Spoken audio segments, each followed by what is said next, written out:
In 1980, new wave electro art pop band Devo released their third album, Freedom of Choice, and from it, the track Cold War.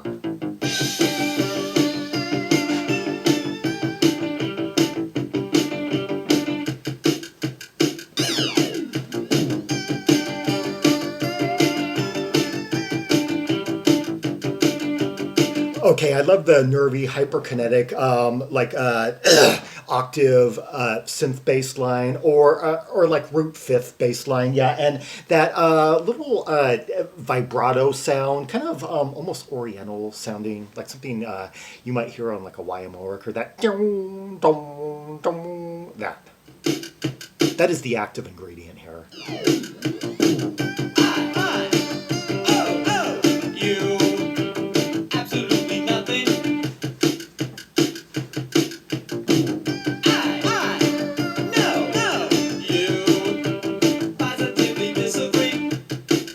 There's something about that vibrato that just has a hypnotic quality to it, and I love the clickety click of the percussion too. I heard it said that all is fair in love and war, so what's like war? You watch it go out the window, stop and go back on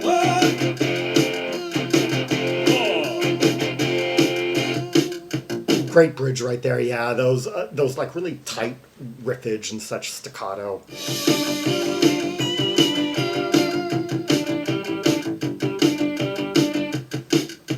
There's like a harmonic convergence that's going along between those vibrato notes and the underlying riffage that it's like creating kind of like sevenths or something.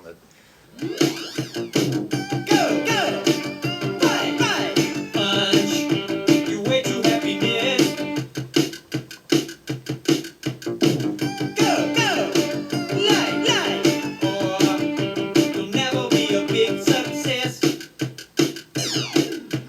Creating that sound actually. I heard it said that all is fair in love and war, so what's like war? A boy and girl, two separate worlds, the endless tug of war.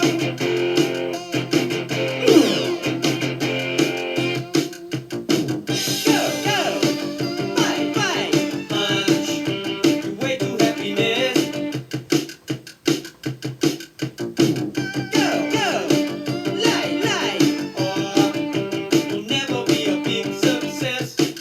Okay, there's got to be a lot more depth to these lyrics than might initially meet the eye. And, considering that this was written during the Cold War, the original one anyway,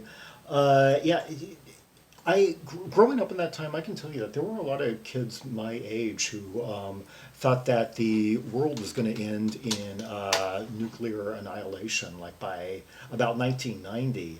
That's why we were having so much fun in the 80s, because we didn't think there was going to be a 90s. And the downside to all that, and why it's good that that never came to pass, wonderful, it's, thank God, but at the same time, we didn't really have anything planned for the night.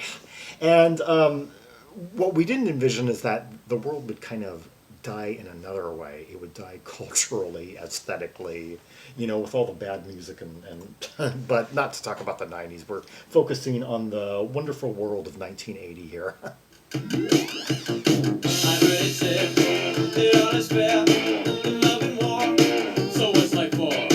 You watch it go out the window, stop and go back. I heard it said that all is fair in love and war, so what's like war? The boy and girl, two separate worlds, the endless tug of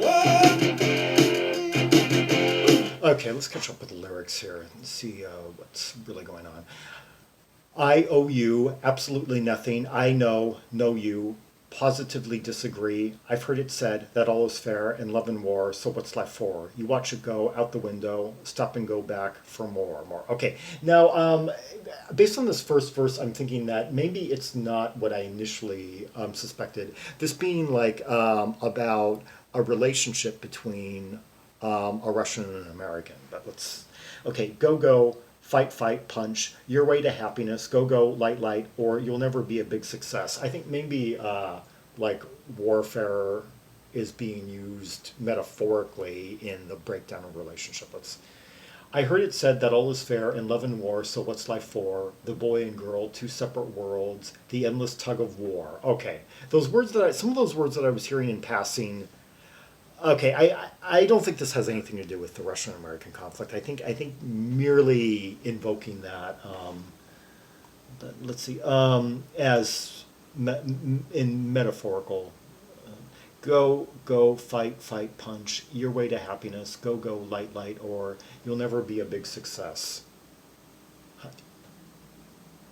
Or you'll never be a big success, say. I've never heard it said that all is fair in love and war, so what's life for? I heard it said that all is fair. Okay, just repeating what we've heard. A little bit vague, but gives away enough. Yeah. I kind of like war play between a bickering couple, perhaps.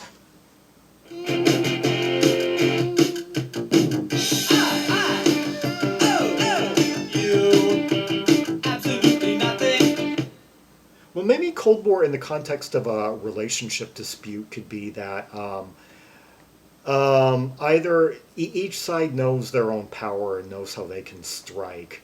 Each one has the power to end the relationship, but they're kind of like at a stalemate. I'm not going to make this move because it'll prompt you to break up with me. You're not going to make this move because it'll prompt me to break up with you. Yeah, Cold War by Devo. Yeah, they have a way of putting kind of like a dry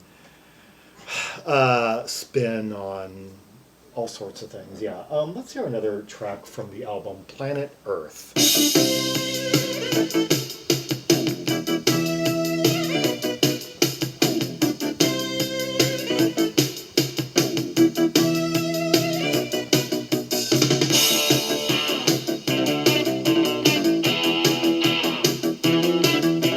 Okay, I love that synth.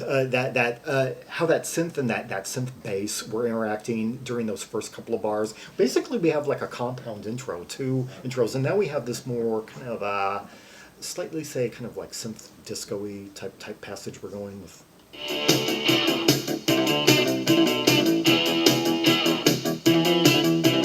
Yeah, tight riffage with that rapid descending bass line. I had a girl in a dress. Her face was a mess. I heard there's no reason why. I heard that now's the time to buy. Synth bass, I guess. On planet Earth, I'll probably stay. On planet Earth, it's a place to live your life where pleasure follows pain. People go insane, fly around in planes, pray that it won't rain, drive around in cars.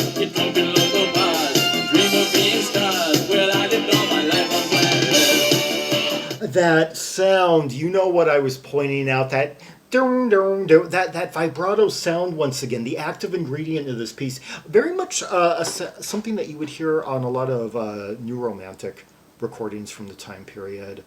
Yeah, so like could have perhaps been on like Japan, YMO, Bill Nelson. Yeah, perhaps even that first. I don't want to point. I can't point to anything specifically right now, but.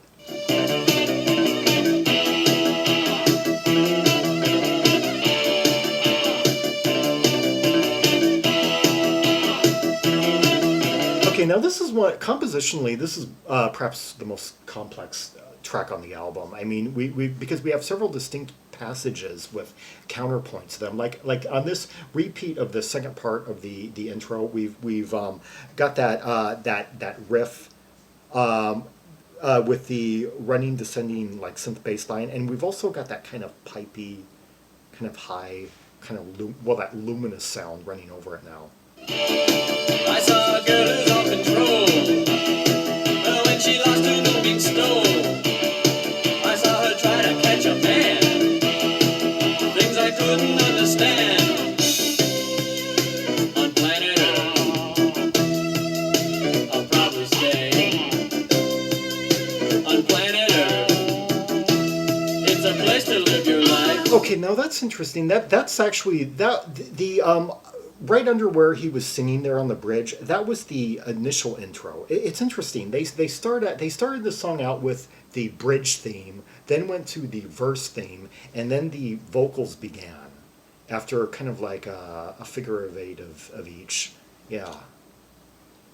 Under bottles pain, people go insane, fly around in planes, pray that it won't rain, drive around in cars, get drunk in local bars, and dream of being stars. Well, I lived all my life on planet Earth.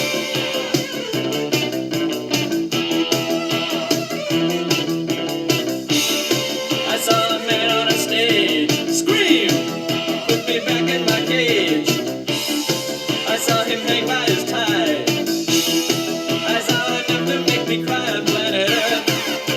Okay, let's catch up with the lyrics here. I heard a girl in a dress say her face was a mess. I heard there's no reason why. I heard that now's the time to buy on planet Earth. I'll probably stay on planet Earth. It's a place to live your life. Okay, I guess spoken from the point of view of an extraterrestrial, where pleasure follows pain, people go insane, fly around in planes, pray that it won't rain, drive around in cars, get drunk in local bars, dream of being stars. Well, I lived all my life on planet Earth. Well, I lived all my life on planet Earth? Okay, maybe it's spoken from the point of view of an Earthling who lives in the world, who lives in a point in time where choosing another planet to live on is an option. Yeah. Or it could be just contemporary yet opting to live rather than take one's own life. Yeah. On planet Earth.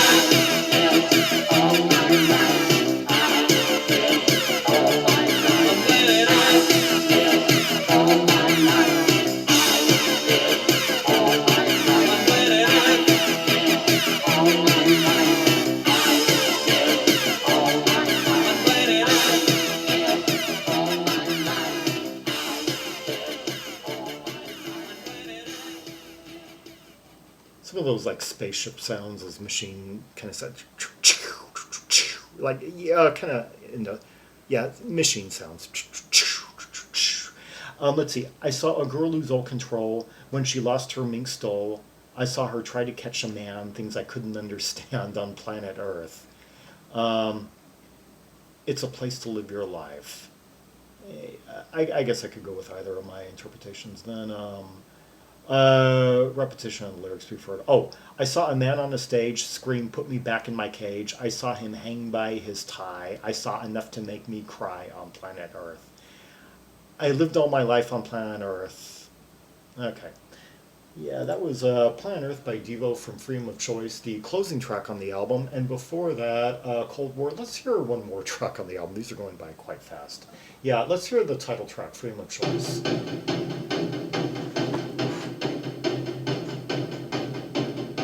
Well, talk about industrial sounds.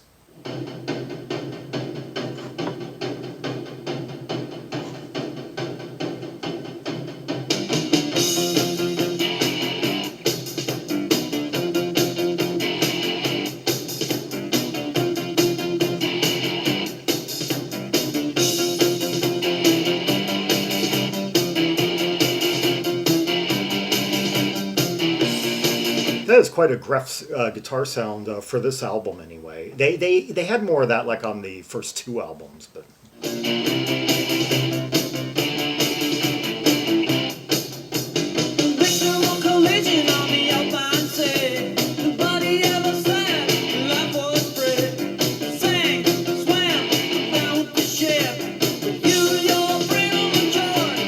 Now notice this track is very rudimental in terms of its chordal structure. What's really making the song is the percussive effects. Yeah.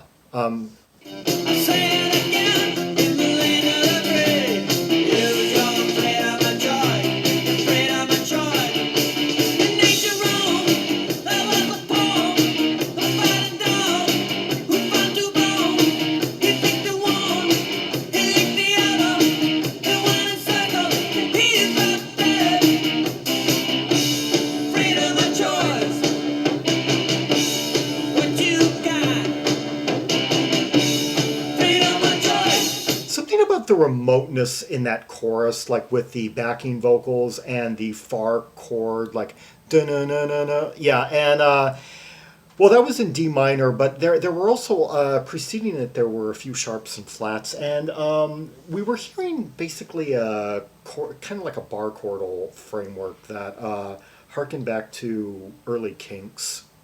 Yeah, it's amazing how as late as 1980, there was still it was still possible to come up with like fresh variants of the chordal sequences that you would hear like on "Till the End of the Day." Yeah, songs like that, "Set Me Free" by the Kinks, "All Day and All the Night," you know.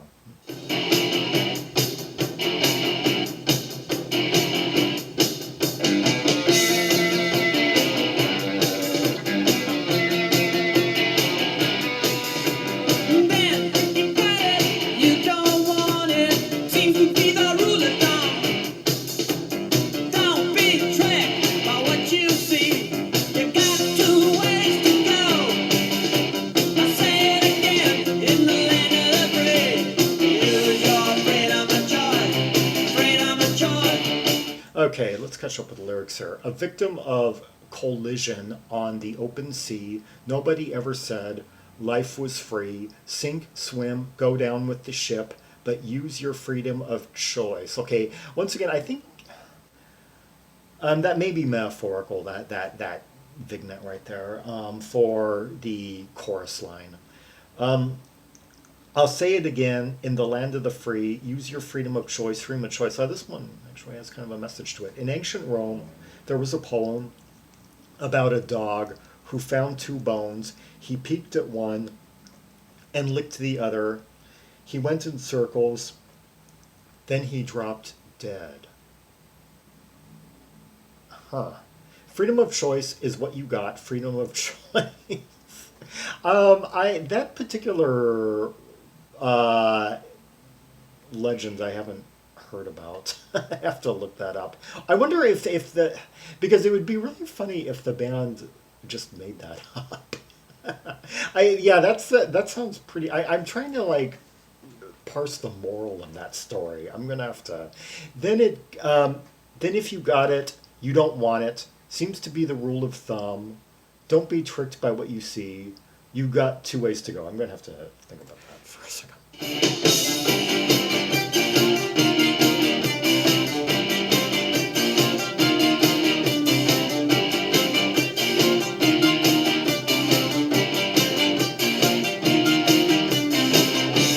Freedom of choice is what you got. Freedom of choice. It ain't your own. Yeah, I love how the backing vocals were going, freedom of choice. Yeah, doing like the thirds or the fifths or something over. And let's see, what I just read there, verse 2, seems to be about the whole idiom that the hunt is more thrilling than the catch, and that people oftentimes only want something as long as they don't have it, and then once they have it, they take it for granted. And it's something that a lot of people need to take stock in. And it seems a lot of people end up having to go through that learning curve in life, and it's a long. It can apply in numerous areas too.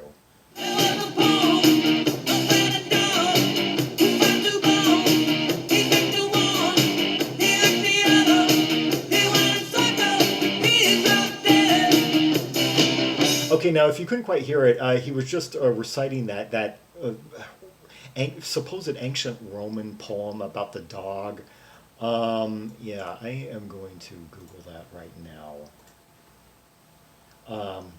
And let's see here. Freedom of choice is what you got. Freedom from choice is what you want. Freedom of choice is what you got. Freedom from choice is what you want. Okay, the line, in ancient Rome there was a poem. Okay, resembles the Buridan's ass paradox about the nature of free will, with the donkey changed to a dog who dies when he can't decide which bone to eat. Yeah, I know. Okay, okay, so it's kind of like based on something, but there was no actual. Yeah, that was made up. Um, Okay, Buridan's ass is an illustration of a paradox in philosophy in the conception of free will. It refers to a hypothetical situation wherein a donkey that is equally hungry and thirsty is placed precisely midway between a stack of hay and a pail of water. Since the paradox assumes the ass will always go to whichever is closer, it dies of both hunger and thirst, since it cannot make any rational decision between the hay and water. A common variant of the paradox substitutes two identical piles of hay for the hay and water. The ass, unable to choose between the two, dies of hunger. Okay, I yeah, I'm gonna have to think about that. That might describe some people I've had problems communicating with in, say, the last, oh, I don't know, 15, 20 years. Freedom of choice. It's what you got. Freedom from choice. It's what you want. Freedom of choice. What you got. Yeah, I love the kind of like dark quality in the production of that track. Certain nuances that are somewhat distant from the miking, and like the use of those like flats and sharps amid the typical conventional early rock bar chords like F and G and B flat and like angular chords that were quite fresh in 1964, and when power chords were first being invented, and were being reinvented here quite effectively. Who would have thought that this uh, 1980, probably the latest date where you could really get away with just doing variants of those same riffs and still sound, well, fresh and interesting. Yeah. Devo, Freedom of Choice, the title track from their 1980 third album, and before that, two other standouts from the album, Planet Earth and Cold War. Yeah, Devo, a band that had it all, that had a complete concept, a package, visuals, a sound that was quite distinct, even within the, new wave and kind of like proto-Zolo area of music, and had been active for many years actually before their 1978 album had been like working their concept, and were touted by some as the future of music. And yeah, and this album kind of paring down some of their arrangements into a more electronic realm, but still utilizing some electric instrumentation as well. The first two albums being a bit more kind of varied in that department. Anyway, for more Rubies and Sapphires from Devo's Freedom of Choice LP anyway, see the directory of albums from 1980, linked in the description below, for Red Hot tracks and purples from roughly 1,050 albums from that great jam-packed, musically rich year. Albums from around the world, like about 11 pages long, yeah, 100 albums apiece. Red tracks, purples, queue up at your own leisure. Go if you see an album that you're interested in, highlight the track, right click, and choose search Google for, and then in a second browser you should get a return, usually with YouTube video of the track in question. Usually it works about 85% of the time anyway, and and to just explore the great musical world of 1980 at your own leisure. Yeah, it could keep you busy for the next, I don't know, 5 years, 10 years maybe. Yeah, anyway. And then when you're bored of 1980, or when you're in the mood for another year, go take the arrow to the 1981 or the 1979 and onward, back, or onward, forward, or, yeah. Like and subscribe, follow me on social media, share the video, and leave a comment if there are any observations you have about the three tracks, yeah, unusual, 3 tracks we just heard. The layers, the instrumentation, the sound effects, that kind of vibrato sound, if you know where it was coming from, that, yeah, just love that sound. God, it's just hypnotic. It just, oh God, it puts me into an alternate state almost hearing it, yeah. And the lyrics, if you have other observations to make about them. And until next time, this is Zaragon, the world's most ear-troubled trimaximalist, signing off.